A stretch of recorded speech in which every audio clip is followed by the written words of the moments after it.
नमस्कार। आपका अखबार के YouTube चैनल पर आपका स्वागत है। मैं हूं प्रदीप सिंह। 2024 लोकसभा चुनाव की दृष्टि से देखें तो वैसे तो बीजेपी और प्रधानमंत्री नरेंद्र मोदी के सामने विपक्ष की कोई बड़ी चुनौती नहीं है, लेकिन एक मुद्दा चुनौती बन सकता है। भारतीय जनता पार्टी के लिए कई तरह की मुश्किलें खड़ी कर सकता है और विपक्ष ये जानते हुए, देखिए बहुत से लोग होते हैं जो अगर आपसे सीधे न लड़ पाएँ, आपकी बात का सीधा जवाब न दे पाएँ तो बातचीत में गाली गलौज पर उतर आते हैं और लड़ नहीं पाते हैं तो फिर दूसरे ऐसे तरीक़ों का इस्तेमाल करते हैं जिनको आप अनैतिक कह सकते हैं, आप गैरकानूनी भी कह सकते हैं और ये कह सकते हैं कि वो समाज के हित के विरोध में है। तो विपक्ष इस हद तक जाने के लिए तैयार है। इसका सबसे बड़ा ताज़ा उदाहरण है महाराष्ट्र। महाराष्ट्र में विपक्ष ने हवा दी है मराठा आरक्षण को। मराठा आरक्षण का मुद्दा कोई नया नहीं है, लेकिन इस समय चुनाव से पहले उसको हवा देना, उसके खिलाफ आंदोलन शुरू हुआ, उसकी मदद करना और उसके अलावा शरद पवार का ये कहना कि सरकार 50% की जो कैप है आरक्षण की, जो सुप्रीम कोर्ट की लगाई हुई है, उसको बढ़ाए, उसको तोड़े और उससे ज़्यादा आरक्षण दे। मराठवाड़ा के जो मराठा हैं उनको आरक्षण दिया जाए। अब मराठवाड़ा के मराठों की मांग क्या है? उनकी मांग ये है कि उनको कुनबी जाति के रूप में शामिल किया जाए और इसके लिए उनका दावा है कि जब आज़ादी से पहले निज़ाम के समय में उनकी गिनती जो है वो कुनबी जाति में होती थी, आरक्षण मिलता था। उसके आधार पर उनको 19% जो पिछड़ों का आरक्षण है उसमें उनको आरक्षण की सुविधा दी जाए। अब आप देखिए, ये बात सुनने में तो बड़ी सीधी सी लगती है, लेकिन अब आप देखिए इसके इम्प्लीकेशंस क्या क्या हो सकते हैं। पहले तो ये जान लीजिए ये आंदोलन जो है सामने से कौन कर रहा है। मराठा नेता हैं मनोज पाटिल, वो आमरण अनशन पर बैठे हुए हैं 9 दिन से। उनकी स्थिति ख़राब हो रही है, स्वास्थ्य ख़राब हो रहा है, उनको ड्रिप वगैरह लगाई गई है। अब वो धमकी दे रहे हैं कि हम ये ड्रिप जो है निकाल देंगे और पानी पीना भी बंद कर देंगे। तो सरकार को मजबूर होकर, एकनाथ शिंदे सरकार को मजबूर होकर घोषणा करना पड़ा एक कमेटी बनाने का। एक रिटायर्ड जज संदीप शिंदे की अध्यक्षता में एक 5 सदस्यीय कमेटी बनाई गई है, जिसका काम ये है कि वो निजाम के समय के जो दस्तावेज हैं उनकी पड़ताल करे हैदराबाद जाकर। इस बारे में मुख्यमंत्री एकनाथ शिंदे ने आंध्र प्रदेश के मुख्यमंत्री जगन मोहन रेड्डी से बात कर ली है कि उनको कामकाज में सुविधा हो इस कमेटी को, इसलिए उनको मदद की जाए। दूसरा, जो कुनबी समाज के लोग हैं, मराठा जो अपने को कुनबी कह रहे हैं, उनसे कहा गया है कि वो इस बात के रेवेन्यू और एजुकेशनल जो है डॉक्यूमेंट्स दें जिससे साबित हो सके कि वो कुनबी समाज में आते हैं। ये मनोज पाटिल के समर्थकों ने आंदोलन किया था, अभी कुछ दिन पहले उन पर लाठीचार्ज किया पुलिस ने। उसके बाद लाठीचार्ज के बाद स्थिति बिगड़ने लगी, उसमें विपक्ष कूद पड़ा। तो उप मुख्यमंत्री देवेंद्र फडणवीस को सार्वजनिक रूप से आकर माफ़ी मांगनी पड़ी और कहा कि इसको जो है माफ़ कर दिया जाना चाहिए। ये ऊपर से आदेश नहीं गया था, स्थानीय स्तर पर जो है पुलिस प्रशासन ने लाठीचार्ज का फैसला किया, तो इसको भूल जाना चाहिए।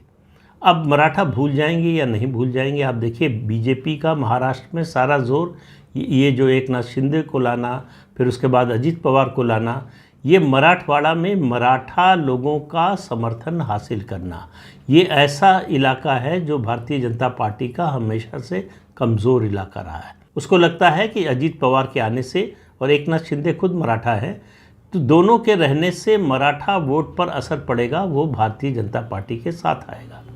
विपक्ष को मालूम है कि अगर मराठा वोट जो है बीजेपी के साथ चला गया तो उसका यानी विपक्ष का पूरा जनाधार ही खिसक जाएगा।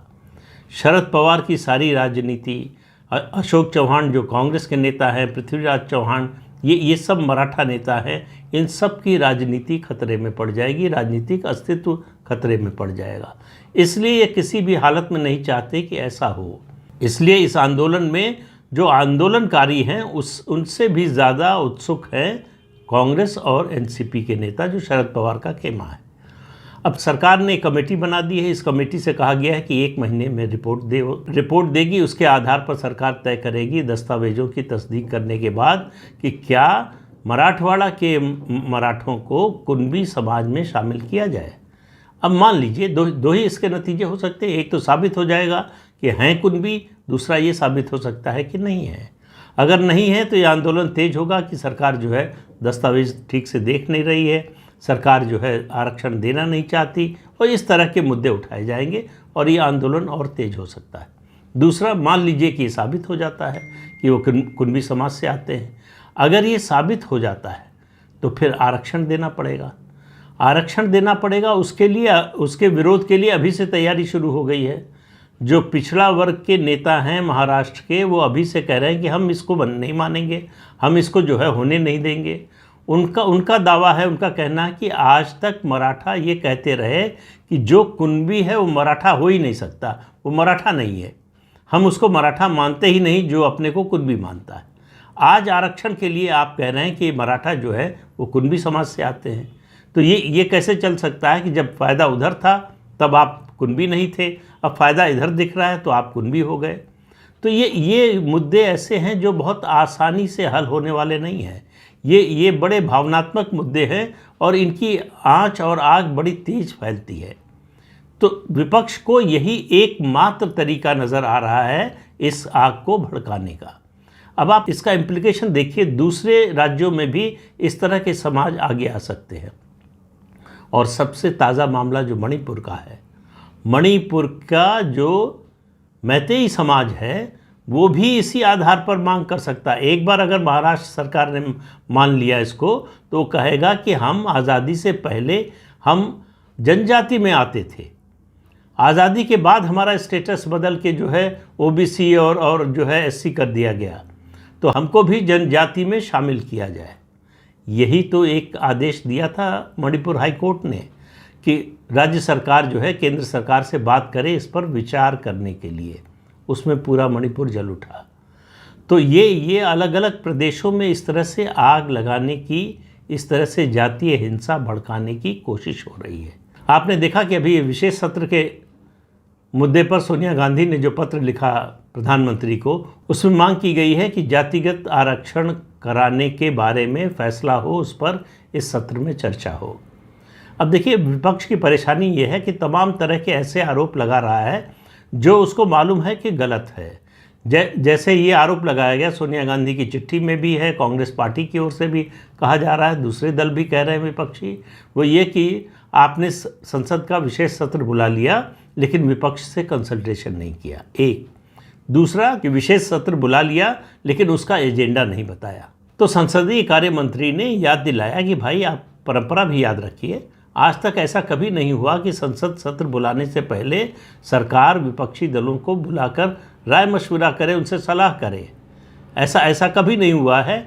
संसद सत्र शुरू होने से 1 या 2 दिन पहले सर्वदलीय बैठक बुलाई जाती है और वो इस बार भी बुलाई जाएगी। दूसरी बात एजेंडा की, एजेंडा भी सरकार लेकर आती है। सत्र शुरू होने से 1 दिन पहले बिजनेस एडवाइजरी कमेटी की जो मीटिंग होती है उसमें रखा जाता है कि सरकार क्या क्या एजेंडा, मतलब सरकारी काम का, लेजिस्लेटिव बिजनेस का क्या क्या लेकर आना चाहती है। क्योंकि ये स्पेशल सेशन है तो इसमें क्वेश्चन आवर नहीं होगा, इसमें 0 आवर नहीं होगा, इसमें सिर्फ सरकारी कामकाज होगा। इस बात से ज़्यादा डरा हुआ है विपक्ष कि पता नहीं सत्ता पक्ष क्या क्या प्रस्ताव लेकर आ रहा है। एक मामले में थोड़ा सा वो सुरक्षित महसूस करता है, बाकी मामलों में असुरक्षित महसूस करता है। सुरक्षित महसूस करता है कि अगर कोई संविधान संशोधन होगा जिसके लिए 2/3 बहुमत की ज़रूरत है तो वो हम होने नहीं देंगे। असुरक्षित महसूस करता है कि जो सामान्य बहुमत से यानी सिंपल मेजॉरिटी से पास होने वाले प्रस्ताव हैं उनको पास कराने में सरकार को कोई दिक्कत नहीं होने वाली। और 2/3 बहुमत के बारे में कुछ निश्चित रूप से अभी से कहना मुश्किल है, वो निर्भर करेगा मुद्दा क्या होता है, किस मुद्दे पर कौन किसके साथ खड़ा होने को तैयार होता है, किस मुद्दे का विरोध करना राजनीतिक रूप से या चुनावी दृष्टि से विपक्ष के लिए फ़ायदेमंद या नुकसानदेह होगा।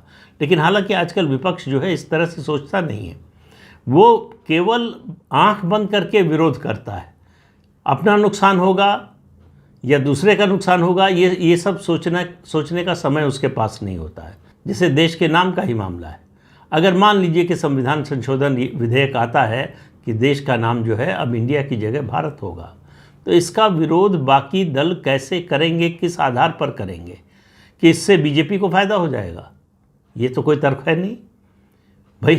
देश का नाम जो है वैसे भी संविधान में लिखा हुआ है, इंडिया दैट इज़ भारत। तो इंडिया और भारत दोनों संविधान में हैं, तो इसलिए इंडिया इस्तेमाल हो या भारत इस्तेमाल हो, भारत सरकार ने तो भारत इस्तेमाल करना शुरू कर दिया है। जो अंतर्राष्ट्रीय निमंत्रण जा रहे हैं, खतो किताबत हो रही है, उन सब में भारत का इस्तेमाल हो रहा है। और यूनाइटेड नेशंस, संयुक्त राष्ट्र की ओर से बयान आ गया कि अगर भारत अपनी ओर से ये प्रस्ताव भेजता है तो हम इसको स्वीकार कर लेंगे। तो देश का नाम तय करने में आखिर राजनीति क्यों होनी चाहिए? लेकिन फिर लौटकर मैं आता हूँ जातिगत जनगणना और जाति के मुद्दे की। विपक्ष को लग रहा है कि बीजेपी के हिंदुत्व को, राष्ट्रवाद को, सांस्कृतिक राष्ट्रवाद को, विकास का जो उसका एजेंडा है, लाभार्थी का जो एजेंडा है, इन सब की अगर कोई काट हो सकता है तो वो जातिवाद। जाति के नाम पर बांटो, जाति के नाम पर लोगों को भड़काओ। जातिगत जनगणना की जो बात हो रही, बिहार में तो लगभग पूरी हो गई है, रिपोर्ट देखिए कब आती है। हालांकि कर्नाटक में तो 2015 में ही पूरी हो गई थी। आज तक कांग्रेस पार्टी जो है उसको सार्वजनिक करने की या रिलीज़ करने की हिम्मत नहीं जुटा पाई। तो ये मुद्दे इतने आसान नहीं हैं, ये दुधारी तलवार की तरह है। मंडल जो लोग लेकर आए थे आज वो हाशिए पर हैं। मंडल के समर्थक आज जो है वो कमंडल से हार चुके हैं और भारतीय जनता पार्टी ने मंडल पर एक तरह से अपना एकाधिकार जमा लिया है। मंडल की जो जातियां हैं सिर्फ यादव समाज को अगर छोड़ दें तो भारतीय जनता पार्टी के साथ बड़े स्तर पर जुड़ी हैं और लंबे समय से मेरा मतलब 9.5 साल से जुड़ी हुई है। और उसमें कोई टूट होने की, कोई बिखराव की दूर दूर तक कोई उम्मीद नज़र नहीं आती, कोई आशंका नज़र नहीं आती। तो इसलिए विपक्ष की ये कोशिश कामयाब तो नहीं होगी, लेकिन इससे देश का माहौल ज़रूर बिगड़ेगा। देश में अराजकता का माहौल बनेगा, हिंसा का माहौल बनेगा, आपसी वैमनस्य का माहौल बनेगा। ये सब करके ये दिखाने की कोशिश होगी कि नरेंद्र मोदी और भारतीय जनता पार्टी सरकार चला नहीं पा रहे। वो आज ही से मल्लिकार्जुन खड़गे बोल रहे हैं कि आपसे नहीं चल रहा तो हट जाइए, हम चलाएंगे। आपने कैसा चलाया, बाकी समय का तो छोड़ दीजिए। 2004 से 2014 10 साल कैसा चलाया, उसको देश आज तक भुगत रहा है। तो इसलिए मुझे नहीं लगता कि इस देश का मतदाता फिर से कांग्रेस पार्टी पर विश्वास करने वाला है। लेकिन कोशिश तो जारी है, कोशिश हो रही है और दुर्भाग्य से कांग्रेस के साथ इसमें बाकी दल भी विपक्ष के शामिल हो गए। कितना कामयाब होते हैं ये निर्भर करेगा मतदाता कितनी समझदारी से इसका जवाब देता है। बिना उत्तेजित हुए, बिना भावना में बहे हुए, सोच समझकर ठंडे मन से इसका जवाब दिया जाना चाहिए, राजनीतिक स्तर पर, सामाजिक स्तर पर और चुनावी स्तर पर।